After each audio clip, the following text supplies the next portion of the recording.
vamos a encargar que ustedes no toquen un niño.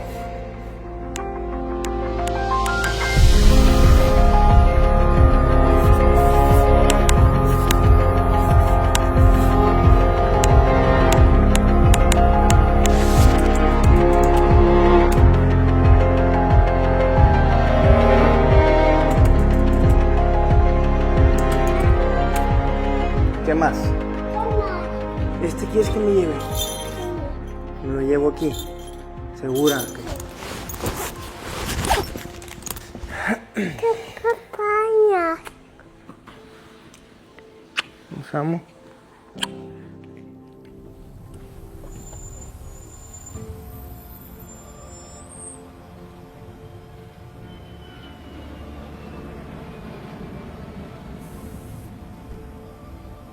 La disforia de género es una incongruencia entre el sexo biológico y la persona lo que realmente considera que es del sexo opuesto. Entonces es una persona, por ejemplo, es un hombre que dice que se percibe mujer, ¿sí? O viceversa, mujer que dice que se percibe hombre. Esta disforia de género se encuentra actualmente en el DSM-5, que es el Manual de Psiquiatría Internacional de Diagnóstico. Esto es una condición mental, no vamos a hablar de una enfermedad ni patología. Tristemente la disforia de género hoy en día no es tratada desde la psicología, desde las diferentes profesiones de la salud. Lo pongo de esta manera: si una persona me llega al consultorio diciendo que tiene una idea de suicidio, no le voy a poner un cuchillo en la mano. Lo que voy a hacer es reconciliar la idea de abrazar la vida para poder vivir una vida a plenitud. A eso mismo estamos llamados nosotros los profesionales de la salud, a reconciliar la autopercepción con el sexo biológico y no a instrumentalizar a nuestros niños con terapias de hormonización, bloqueadores de pubertad, ni tampoco con cirugías de cambio de sexo. Bueno, estamos aquí afuera del Hospital Valle de Lili, en Cali, Colombia. En este hospital se encuentra la clínica de género fundada por el doctor Mario Angulo. Este doctor es la punta de lanza de la agenda transexual para los niños aquí en Colombia.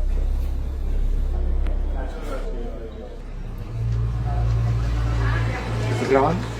Me están demandando y exigiendo que borre todas las pruebas. Pero amigos, esto solo pone en evidencia el miedo enorme que algunos tienen de que la verdad salga a la luz. El día de ayer me llegó una notificación oficial del juzgado de Cali y básicamente lo que dice es que quieren que me calle, que no publique el documental Colombia, Fábrica de Niños Trans, que elimine todos los clips que ya están en redes sociales, que borre la imagen del doctor Mario Angulo. El conocido influencer Samuel Adrián, quien ha recibido una demanda. Quieren silenciar el documental Colombia, Fábrica de Niños Trans. Un documental que muestra cómo la agenda de género ha avanzado exponencialmente en nuestro... Si nosotros no protegemos a nuestros niños, nadie lo va a hacer. En dicho documental, él exhibe a personas muy reconocidas en trabajar en el cambio de sexo en los niños. No hay ningún tipo de tratamiento para reafirmar la identidad biológica. Eso se ha intentado y ha sido un fracaso. Entonces, ¿el doctor Angulo fue el mismo que te dijo lo de para cuándo la mastectomía? Sí, a los 15, en la primera consulta.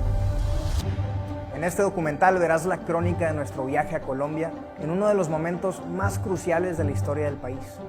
Verás desde encuentros y entrevistas con médicos que están hormonando niños, pasando por conversaciones con activistas, expertos de salud, senadores y representantes, hasta testimonios reales de víctimas de la agenda ideológica más oscura del tiempo presente.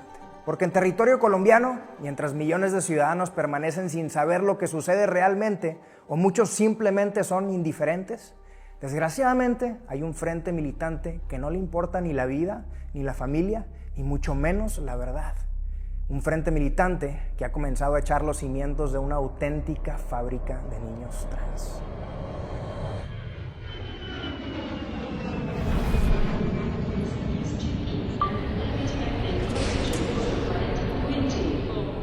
Bueno, en Colombia esto realmente arranca o empieza por allá en el año 82 con un caso experimental sobre la historia de un bebecito que a los 6 meses un perro muerde sus genitales y la decisión del médico, específicamente el médico Bernardo Ochoa, al que se le llama el padre de la cirugía pediátrica en Colombia, lo que dice es que a este bebé había que curarlo y la forma de curarlo era hacerle una vaginoplastia.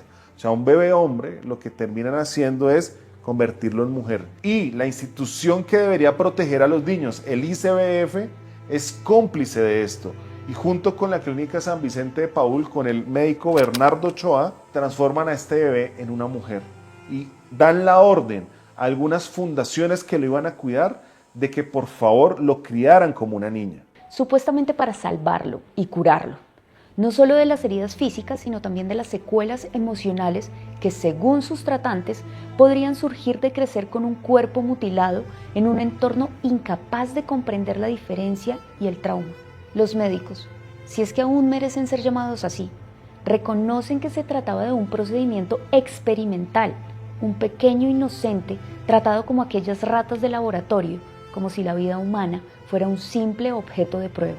Al bebé de Antioquia le hicieron una intervención que no solo fue física, sino ideológica y sistemática. A raíz de su caso, se firmó la sentencia T477, la cual prohíbe intervenciones irreversibles sin consentimiento de los menores de edad, estableciendo que la identidad de género es parte de la dignidad humana. Cuando uno lee la sentencia de la Corte, que es la 477 de 1995, claramente dice que este médico estaba haciendo un proceso experimental. Y eso realmente es lo que duele. Y ahí comienza todo.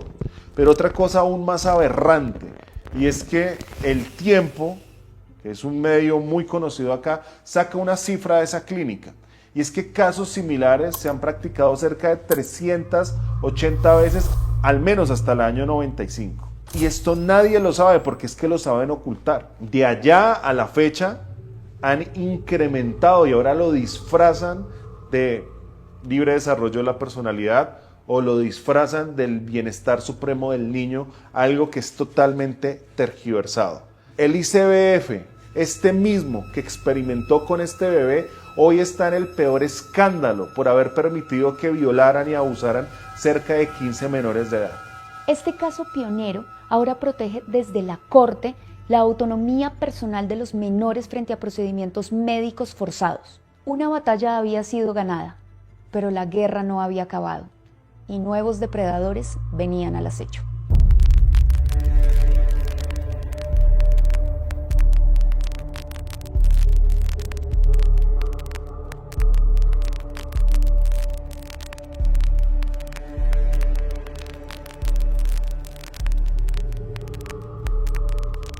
Llevamos ya varios años investigando y analizando este fenómeno a nivel global. Y si bien el movimiento transexual ya se gestaba en las sombras desde la revolución sexual, fue a partir de la década del 2010 que consolidó su fuerza al ser incorporado oficialmente en las agendas internacionales. Organizaciones como la ONU, la OMS y diversos organismos de derechos humanos comenzaron a reconocer la identidad de género como un derecho humano fundamental. Instituciones de ciencia y de medicina que siempre han tenido reconocimiento y han gozado de una gran confianza, ahora se han puesto al servicio de una agenda que sostiene que el sexo biológico no define tu identidad sexual, sino que esto lo hace tu autopercepción. La lucha contra la discriminación y la violencia es válida y legítima, pero amigos, negar la biología más básica tiene consecuencias graves. Y lo hemos visto desde competencias escolares hasta los Juegos Olímpicos. Las mujeres han sido desplazadas y puestas en riesgo por forzar la inclusión de hombres transexuales en categorías femeninas.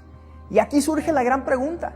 Si el sexo biológico no significa nada y todo depende de la autopercepción, entonces, ¿en dónde está el límite? ¿Qué impediría que un hombre con malas intenciones, alegando sentirse mujer, entre al baño de tus hijas? No es cierto que esto no esté pasando en Colombia, pero lo primero que quiero denunciar es que existen intereses económicos detrás de la práctica de este tipo de actividades en menores de edad. Únicamente para el caso de los Estados Unidos de Norteamérica, sin contar que a nivel global estos procedimientos se realizan en muchas más personas. El mercado de cirugías de reasignación de sexo en este momento y los demás tratamientos asociados asciende a 2.1 billones de dólares. El 78% de las personas que participan en estos procesos son menores de 7 años. La tasa de crecimiento de este mercado estima que para el año 2030 será un mercado de entre 3 y 6 billones de dólares. Este mercado representa a este día el 7% del mercado de cirugías cosméticas en el mundo. En algún momento yo invito a Agustín Laje a dar una conferencia aquí en Bogotá y el tema que él toca o su conferencia se basó mucho en infancias trans. Ellos en primer lugar te dicen, tu realidad, tu identidad depende de tu autopercepción, no de tu cuerpo. Tu autopercepción es lo que determina tu identidad. Muy bien, paso a autopercibirme mujer. Mi cuerpo sigue igual. Bueno, es que en verdad sí vamos a tener que modificar tu cuerpo. Naturalmente nacemos hombres o mujer. Es la cultura basada en la ideología de género la que está fabricando industrialmente niños trans. Él mostraba cómo en el mundo estoy avanzando, procesos de transición de menores, una serie de temas que a mí me impactan demasiado.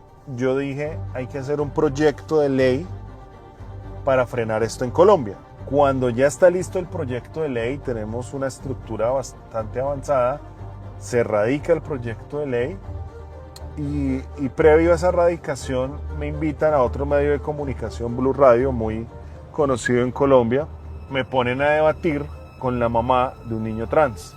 Yo llegué a la entrevista sin saber que me iban a poner a debatir con la mamá de un niño trans, no tenía ni la menor idea. Sí, Luna inicia desde que empezó a hablar, ¿cierto? A los 2 años Luna siempre se manifestó de que era una niña. Lo que yo hablaba y lo que yo siempre he dicho es que nosotros como adultos siempre invalidamos la voz de estos niños, de nuestras niñas, ¿cierto? Y está ese adultocentrismo, el no creer. Voy a confesar algo, yo en ese punto no sabía que eso estaba pasando en Colombia y la gente no sabía que eso estaba pasando en Colombia. Tiempo después, ponle unos 15 días, empezamos junto con una senadora de Colombia a enviar unos derechos de petición al Ministerio de Salud de Colombia y como a la semana nos responden y ahí empezamos a darnos cuenta que hay muchas clínicas en Colombia que estaban hormonizando y aplicando bloqueadores de pubertad a menores de edad. Países nórdicos como Finlandia, Noruega y otros como Inglaterra han decidido tener restricciones con las terapias afirmativas, especialmente aquellas que involucran hormonización en menores de edad y adolescentes, porque se descubrió que esos tales estudios fundadores tienen problemas estadísticos de validación. Entonces, como estos estudios realmente no tienen en concreto evidencia que nos pueda decir que realmente las terapias hormonales van a ser un beneficio psicológico para estos adolescentes y niños, muchos países están empezando a retenerlos, a prohibirlos o a poner restricciones en las metodologías aplicadas por los sistemas de salud. El sentido común es claro, que estas ideologías no pueden contra la ciencia y no pueden contra la evidencia empírica. ¿Qué empieza a suceder en Reino Unido, sobre todo y en los países nórdicos? Que muchas personas que hicieron los procesos hormonales desde chiquitos, cuando crecen se dan cuenta que los habían engañado, que no les habían informado cuáles iban a ser las consecuencias a mediano y a largo plazo. En el caso de Suecia, cerca de 800 personas transexuales quedaron estériles. Cuando ellos se dan cuenta de este año, ellos dicen, me esterilizaron de manera forzosa. Y cerca de 800 personas transexuales en Suecia exigen al Estado que los indemnice. En Reino Unido pasa lo mismo, se levanta una persona muy valiente, Kayla Bled, demanda en la clínica Tavistock y logran ganar esta demanda. Hoy el cierre del hospital Tavistock marca el final de una era y abre un intenso debate sobre los límites de la medicina, la ética y la protección de los menores. Todas estas organizaciones y sobre todo el negocio farmacéutico, al ver que empiezan a fracasar en Europa, empiezan a hacer un gran lobby y una presión en América Latina, y Colombia es el principal país donde este lobby lo estamos viendo. I'm the mother of a trans daughter. I will do everything that I can, along with millions of other people, to support and defend the rights of these trans young people.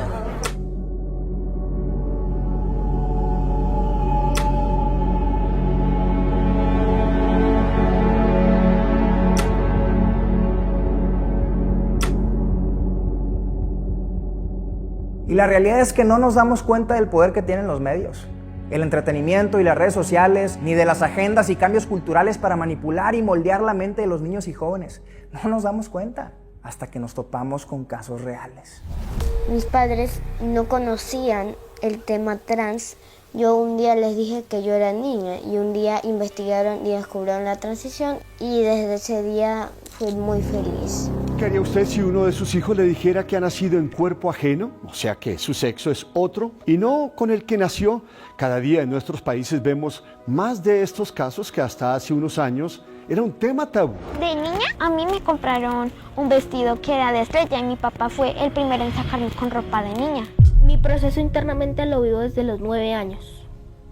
Desde esa edad siempre supe que quería ser un niño, a mí me gustaban siempre las cosas de hombres, que la ropa. La vida misma me ponía a veces carteles así enfrente de mi cara, literal. Y me decía como que, hey, tú eres Carla, pero estás en otro cuerpo. Pues nunca me sentí bien con mi apariencia física, con lo que yo veía. Yo soy Andrés Chávez. Yo soy Laura y esta es mi historia.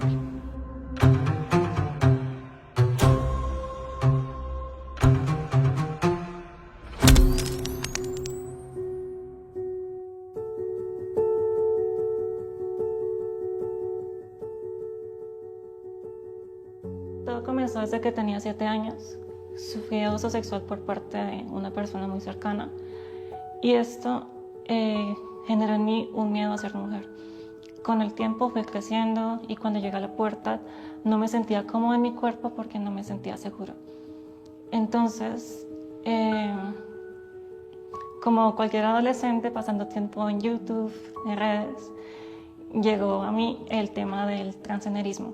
Entonces ahí comenzó todo. Una vez das clic en un video te salen 1000 videos más y cuando menos piensas ya estás en ese mundo. Así fue como a los 15 años, 14 años, 15 años, le dije a mis papás que era un niño transgénero. Y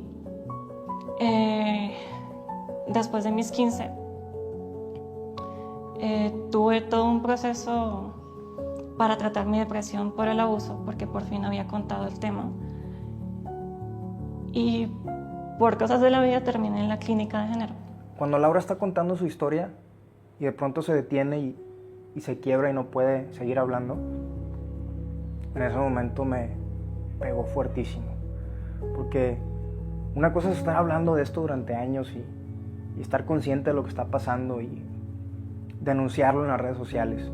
Y otra cosa es verlo cara a cara, ver a la persona contando su dolor, su experiencia desde la máxima vulnerabilidad. Es algo que yo admiro mucho de Laura, su valentía para poder hablar de esto y para poder impulsar todo el esfuerzo que se está haciendo para salvar a los niños de esta agenda. Este es un espacio académico que tenemos desde la Corporación FAUT como propósito de acercar a la academia desde temas relacionados con la diversidad sexual. Pues te quiero contar que nuestro gran invitado es nada más y nada menos, que ya ustedes pues ya por los medios se han dado cuenta, él es el doctor Mario Angulo. Él es pediatra, endocrinólogo, escritor y fundador de la Clínica de Género en la Fundación Valle de Lili en Cali. Bienvenido, Muchísimas doctor. gracias, es un honor para mí acompañarlos el día de hoy.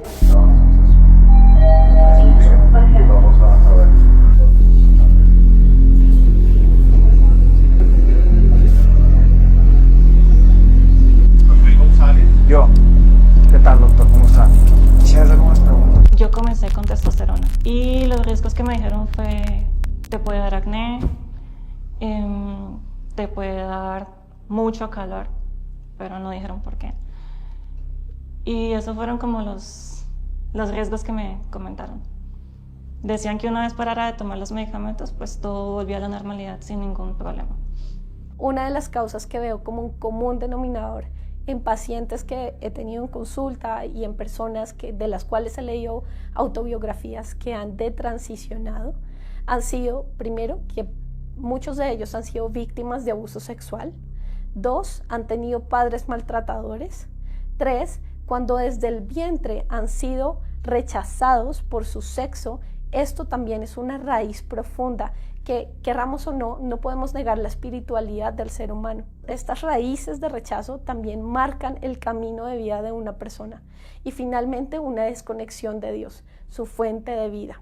¿En qué consisten los tratamientos de la clínica?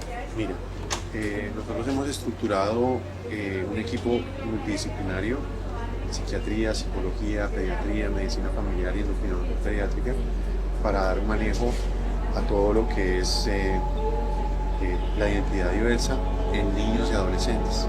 Trabajamos con pacientes menores de 18 años. Bien. Andrés es un hombre que nos va a contar su testimonio, su historia de cómo transicionó, primero socialmente, haciéndose pasar por mujer, pero después pasando por un proceso de hormonización cruzada para más tarde arrepentirse y abrazar su identidad verdadera. Entonces, bueno, vamos por ahí.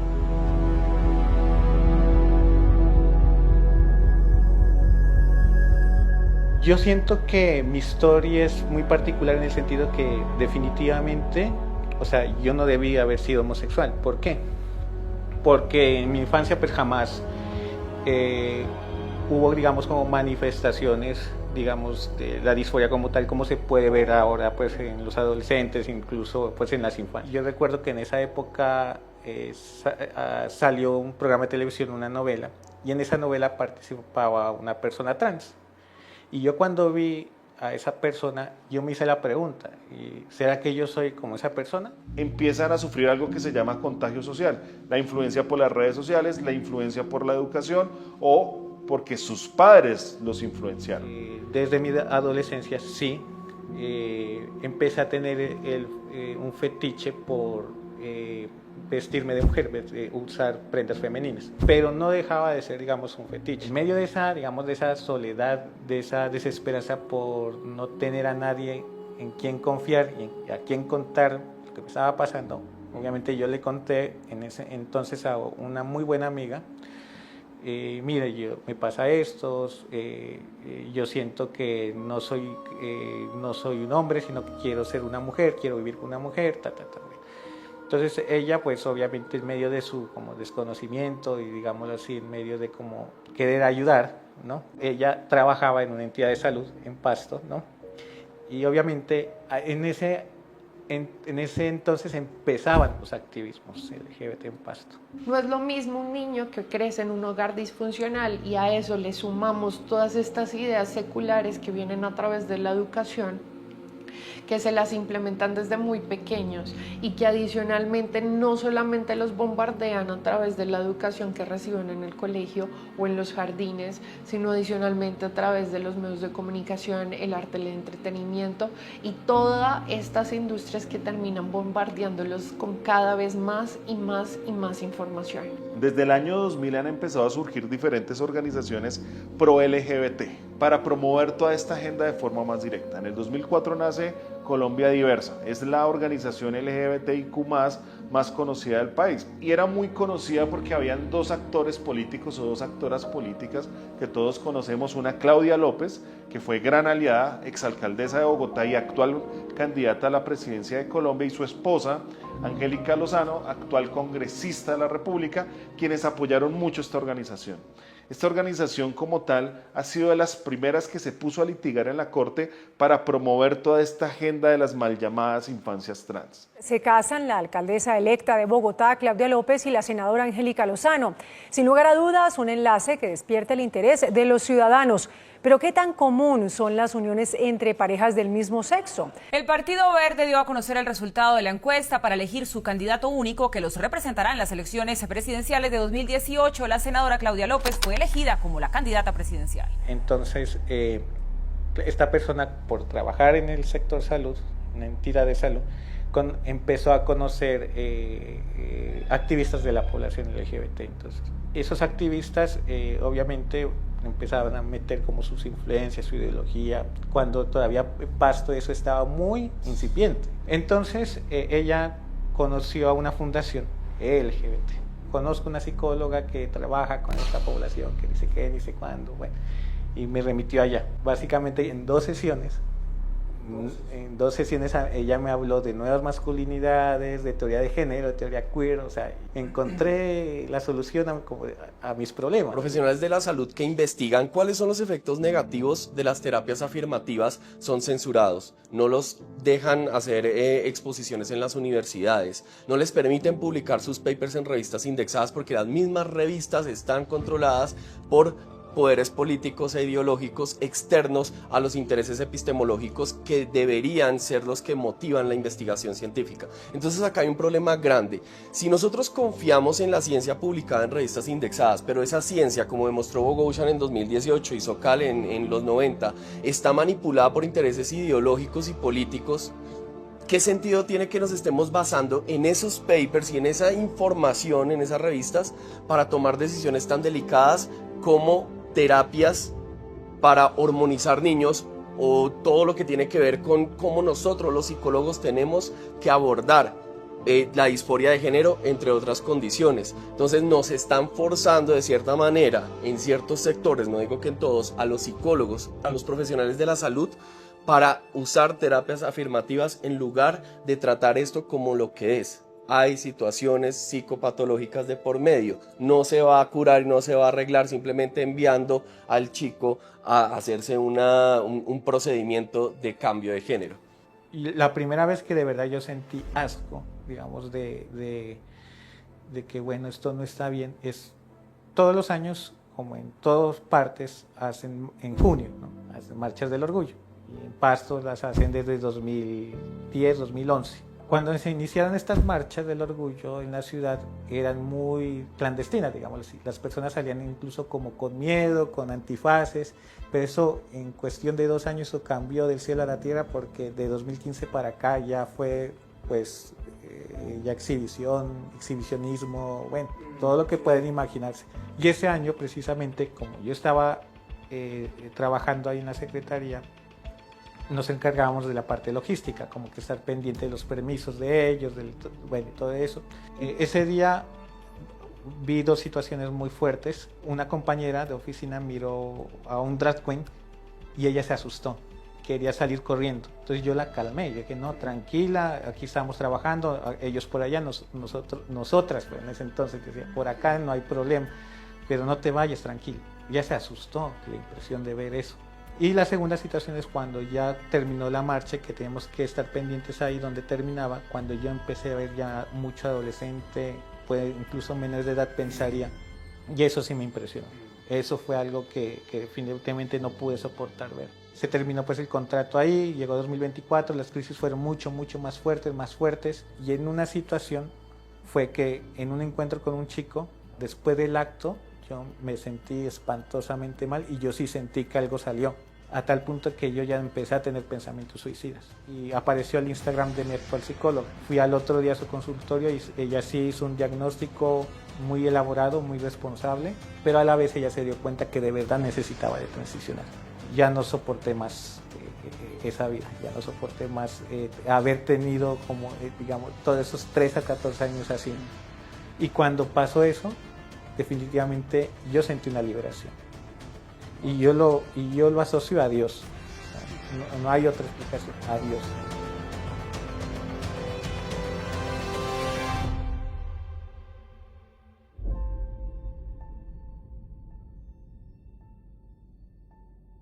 Bueno, estamos aquí afuera del Hospital Valle de Lili, en Cali, Colombia. En este hospital se encuentra la clínica de género fundada por el doctor Mario Angulo. Este doctor es la punta de lanza de la agenda transexual para los niños aquí en Colombia. Me metí como infiltrado en el hospital. Tuvimos que preguntarle a como 10 personas diferentes que nos enviaban con otros, porque nadie sabía que existía aquí adentro una sección de género. Una sección en donde hormonan a niños, en donde los dejan infértiles, porque eso nos lo confesó el doctor. El riesgo, por ejemplo, de los bloqueadores hormonales con respecto a la fertilidad. En un niño biológicamente masculino, que se le coloque el bloqueador, que siga la ruta hacia una afirmación de género completa, no va a tener fertilidad, porque esos testículos nunca se desarrollan. Entonces esos testículos nunca van a ser capaces de producir esperma. La disforia de género es una incongruencia entre el sexo biológico y la persona lo que realmente considera que es del sexo opuesto. Entonces es una persona, por ejemplo, es un hombre que dice que se percibe mujer, ¿sí? O viceversa, mujer que dice que se percibe hombre. Esta disforia de género se encuentra actualmente en el DSM-5, que es el Manual de Psiquiatría Internacional de Diagnóstico.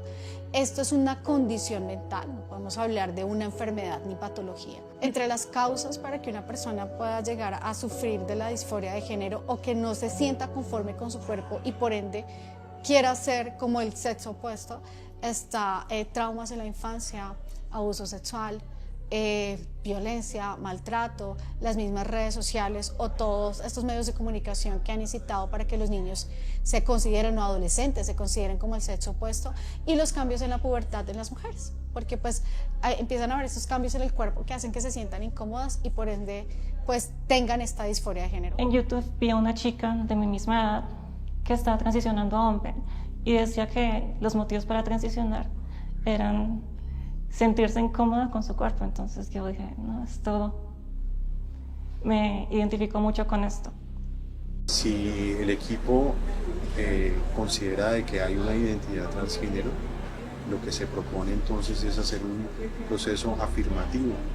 Quiere decir ayudar a que el paciente pueda construir una ruta de vida acorde con su identidad, de tal manera de que pueda eventualmente recibir tratamientos, por ejemplo, con bloqueo puberal, y más adelante, si el proceso continúa, que pueda recibir las hormonas acordes con su identidad. Sí. Y a la mayoría de edad, ya si el paciente así lo requiere, ayudarlo a que pueda alcanzar posibles cirugías. La vida después de la transición es diferente. Digamos que vuelves a una normalidad que es un poco alterada. En el aspecto psicológico quedan las secuelas de todo un proceso que no superas del todo, de que te arrepientes casi que a diario. Porque hay cicatrices que no son literalmente cicatrices, pero están en todo tu cuerpo. Entonces, tu voz, tu pecho, o sea, en general todo cambia y así tu cuerpo se recupera, no vuelves a ser lo que deberías haber sido. En mi caso tuve una mastectomía. A pesar de que siempre dejé claro que quería tener hijos y amamantar, pues ya pasó lo que pasó y nunca voy a poder hacerlo. En el momento en que se bloquean las hormonas, la mineralización de los huesos para. Entonces por eso es un tratamiento que debe ser temporal. No puede permanecer por muchos años. Normalmente lo damos por un año. Y entonces las hormonas masculinas bajan y la persona experimenta su vida en una transformación social y sin ese defecto. Y luego, si las cosas continúan y la identidad se reafirma, empiezan las hormonas femeninas a darse en forma de medicamento para que entonces ese cuerpo empiece a convertirse en cuerpo femenino. Eso ya tiene efectos permanentes. Tristemente, la disforia de género hoy en día no es tratada desde la psicología, desde las diferentes profesiones de la salud. Lo pongo de esta manera: si una persona me llega al consultorio diciendo que tiene una idea de suicidio, no le voy a poner un cuchillo en la mano. Lo que voy a hacer es reconciliar la idea de abrazar la vida para poder vivir una vida a plenitud. A eso mismo estamos llamados nosotros los profesionales de la salud, a reconciliar la autopercepción con el sexo biológico y no a instrumentalizar a nuestros niños con terapias de hormonización, bloqueadores de pubertad, ni tampoco con cirugías de cambio de sexo. A los 15, como a los 4 meses y pico de llegar a la clínica, ya me llevaron al endocrino, porque el psicólogo y psiquiatra dijeron, listo, ya estás. Entonces pues me llevaron allá y en la primera consulta fue que él dijo, ¿para cuándo la mastectomía? Entonces mis papás estaban como que, no, espere, apenas llegamos a la clínica. Entonces ellos dijeron, no, vamos lento. Y se quejaron con la psicóloga de que pensaban que estaba yendo muy rápido el proceso. Pero ella les dijo literalmente, y está en la historia clínica, de que confíen en el equipo porque sabemos qué estamos haciendo. No hay ningún tipo de tratamiento para reafirmar la identidad biológica. Eso se ha intentado y ha sido un fracaso. no sé si a finales de los 15 o en los 16, no sé, como que tuve este impulso de volver a la normalidad y me puse mi brasier, mi ropa de antes, que todavía tenía alguna ropa guardada, me peiné, o sea, es como que por un momento tuve lucidez. Y por eso fue que Angulo me recetó, ya con mi tanner completo, bloqueadores hormonales. Pero yo ya no estaba en edad para tener bloqueadores hormonales, porque ya tenía todo desarrollado. Entonces, como es un medicamento tan costoso, la EPS no me lo autorizó. Lo que hizo fue que me regaló una dosis. Como no te lo autorizan, yo te lo regalo. Entonces fuimos allá, entré al consultorio y me inyectó y ya. Pero pues eso es ilegal. No se puede dar medicamento a un niño sin ponerle una historia clínica ni... Entonces, ¿el doctor Angulo fue el mismo que te dijo lo de para cuándo la mastectomía? Sí, a los 15, en la primera consulta. Y bueno, entre un montón de otras cosas que al final de cuentas trató de decirnos que dentro de todo eso seguía siendo un proceso bueno y un proceso recomendable en la vida de los niños, porque si no, entonces corrían el riesgo de deprimirse, de querer quitarse la vida, de querer hacerse daño o vivir infelices durante toda su vida hasta que lo peor pudiera suceder. Las personas que se les obliga a vivir una vida que no es acorde con su identidad, generalmente son personas que van a tener altísimos niveles de depresión, ansiedad y muchos de ellos incluso intentos de suicidio. Fue un proceso muy acelerado. Un adolescente es muy fluctuante y no debería estar en la posición de tomar decisiones permanentes, de las cuales en su adultez pues se puede arrepentir. Son fases de la adolescencia. Yo antes tenía el pensamiento de que era mejor si una persona transicionaba desde joven para que su cuerpo no se desarrollara en lo que no quería que se convirtiera.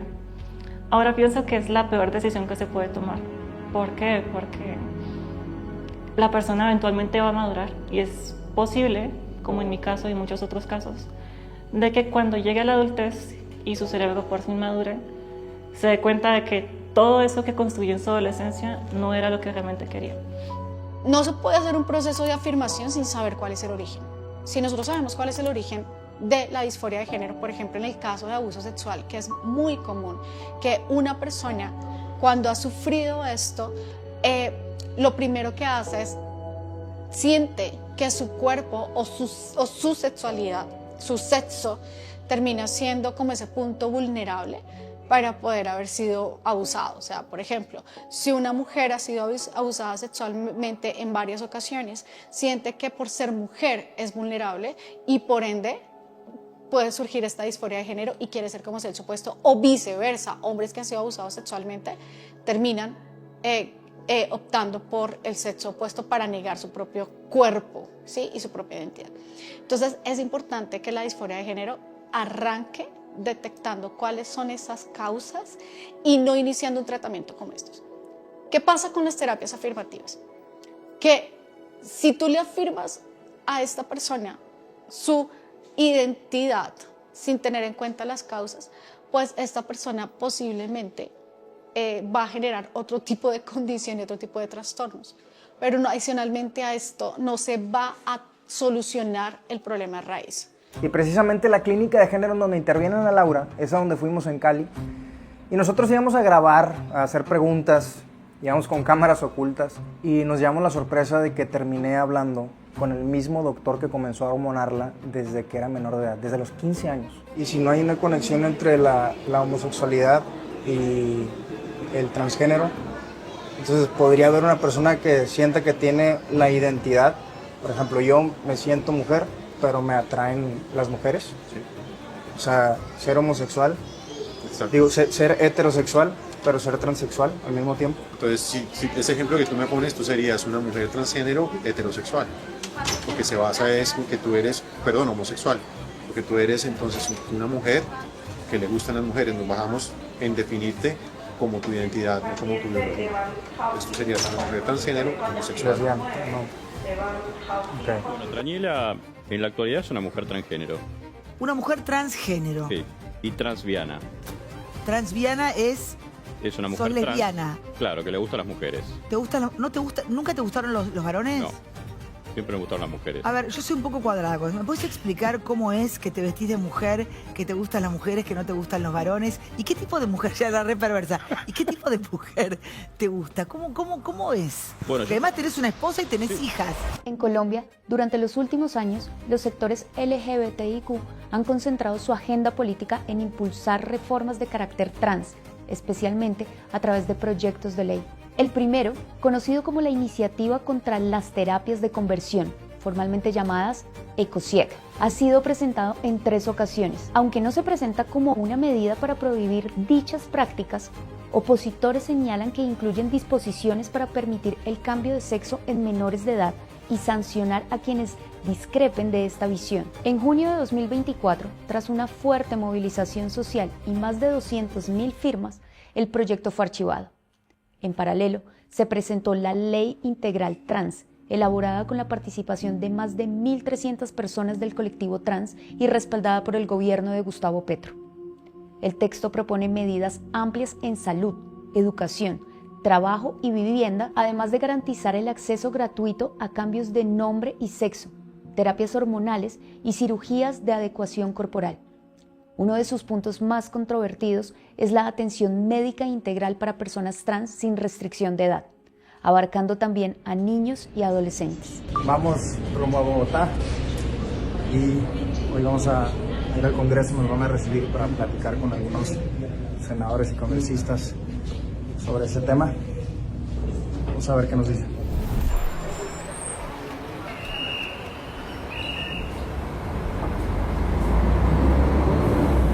Llegando aquí al aeropuerto del Dorado a entrevistar a los congresistas Luis Miguel López y Mauricio Giraldo, que nos hicieron el favor de esperarnos para poder hacerles una entrevista que les íbamos a hacer en el Congreso, y no pudimos llegar al Congreso porque hubo una manifestación. Así es que vamos a entrevistarlos, acompáñanos. ¿Qué opina usted sobre la agenda de las infancias trans aquí en Colombia?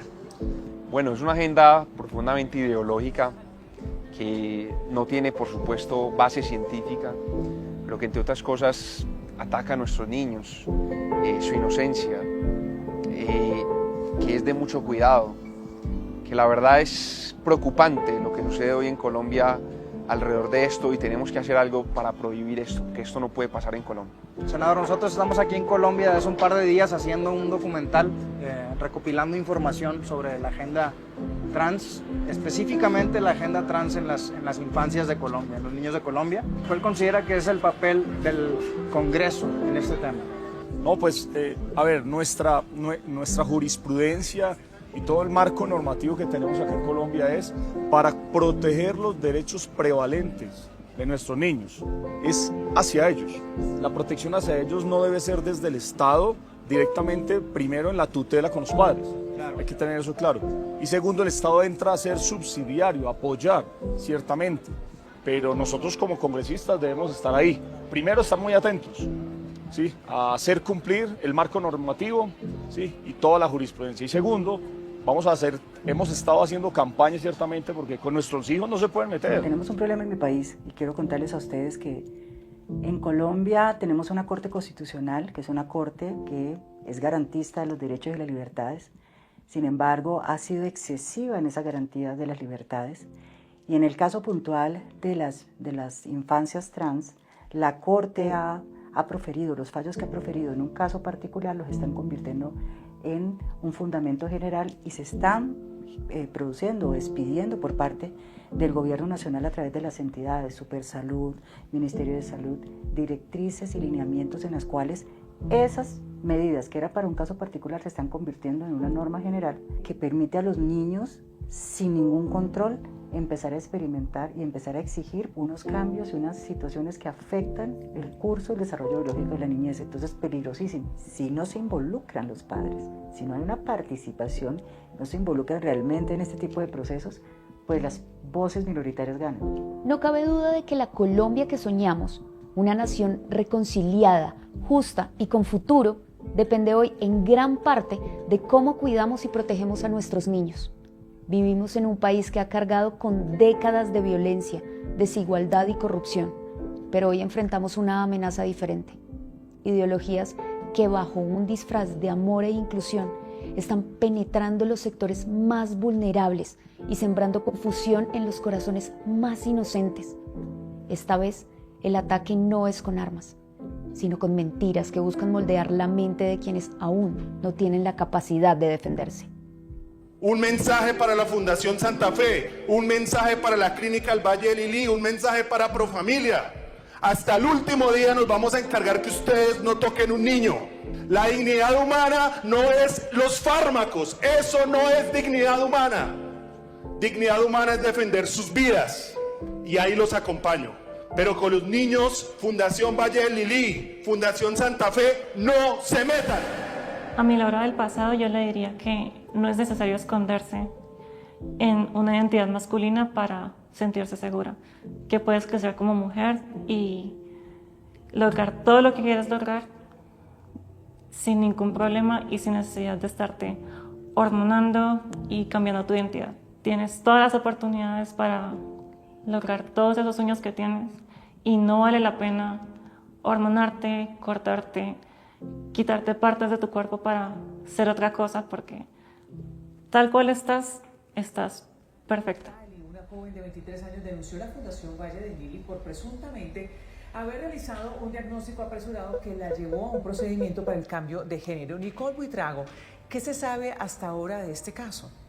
Ana Milena, buenas tardes. La denuncia formal fue radicada la semana pasada ante un juzgado civil en la ciudad de Cali, precisamente por la defensa de esta joven llamada Laura. Pero realmente esta historia inicia en el año 2017, cuando la joven, para ese momento que tenía 15 años de edad, manifiesta estar viviendo difíciles momentos con su salud mental, episodios de depresión y ansiedad, porque precisamente no se sentía identificada del todo ni cómoda con su género y su aspecto físico. Pedro Contreras es el representante de Laura, la joven de 23 años de edad que denuncia haber sido sometida a un proceso de transición de género guiada por un equipo médico de la Fundación Valle de Lili en Cali. Este tratamiento, según la defensa, inició sin ningún consentimiento informado o autorizaciones previas que el centro médico debía solicitar.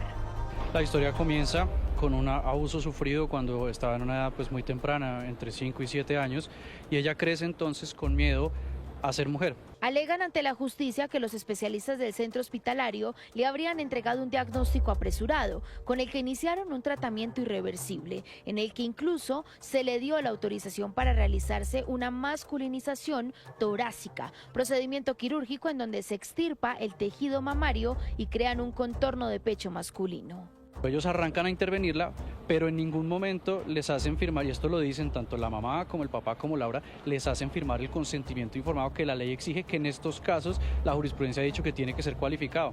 Ellos no tienen memoria de haber firmado ese consentimiento informado, y cuando nosotros, el equipo jurídico, le pidió a la clínica que nos lo enviara, se lo pedimos 3 veces, nunca nos lo hizo llegar. Luego de realizarse este procedimiento, la joven manifestó que no se sentía cómoda y quería revertir el resultado. Decidió alzar la voz y buscar guía profesional para volver a tener aspecto de mujer y emprender esta batalla jurídica. Esto es en 2020, ella dice, yo soy Laura, soy mujer y todo lo que hice fue un error. Pero ojo, porque dentro del tratamiento ella también lo manifiesta. Y esto es muy temprano en 2017, segunda mitad de 2017. Y esto es muy relevante que lo sepa la gente, porque los médicos debieron haberlo tenido en cuenta para el diagnóstico. Cuando usted habla de disforia de género, es una persona que de manera permanente tiene inconformidades con su cuerpo porque piensa que el sexo es el opuesto. Ella no lo mostró de manera permanente. Este caso ha despertado de nuevo un debate sobre el vacío legal que existe frente a las leyes que regulen y estipulen los parámetros para estos procedimientos de transición de género. Por eso quiero ser muy claro, esta demanda no nos va a detener, no nos vamos a echar para atrás. No vamos a borrar absolutamente nada, no vamos a escondernos, al contrario, tenemos la responsabilidad moral de seguir adelante, porque cuando alguien intenta silenciarte usando la ley como arma, lo que realmente te están diciendo es, por favor, no le digas a la gente lo que descubriste. Y lo siento mucho, pero eso no va a pasar. Así es que si el plan era meterme miedo, no les funcionó. Si el plan era detener el estreno del documental, fallaron. Por último, quiero hablarte directamente a ti. Porque aquí es donde tú entras. Este documental fue posible gracias al esfuerzo, trabajo y valentía de muchas personas que decidieron involucrarse y alzar la voz, pero también gracias a los miembros de Fundamento, quienes con su membresía no solo impulsan proyectos como este, sino que además se preparan para dar la batalla cultural, fortaleciendo su criterio, formándose y aprendiendo a defender la verdad cuando muchos prefieren guardar silencio. Así es que si aún no eres miembro de Fundamento, únete y ayúdanos a que la verdad llegue a donde ellos no quieren que llegue. Tu apoyo hace toda la diferencia en esta batalla. Porque esto no se trata de mí, no se trata de la demanda, no se trata de un doctor incómodo, se trata de una industria que durante años ha querido operar sin que nadie haga preguntas. Pero eso se acabó. El futuro de los niños vale más que el ego de un doctor. Y la verdad no se demanda, la verdad se enfrenta y no la van a callar.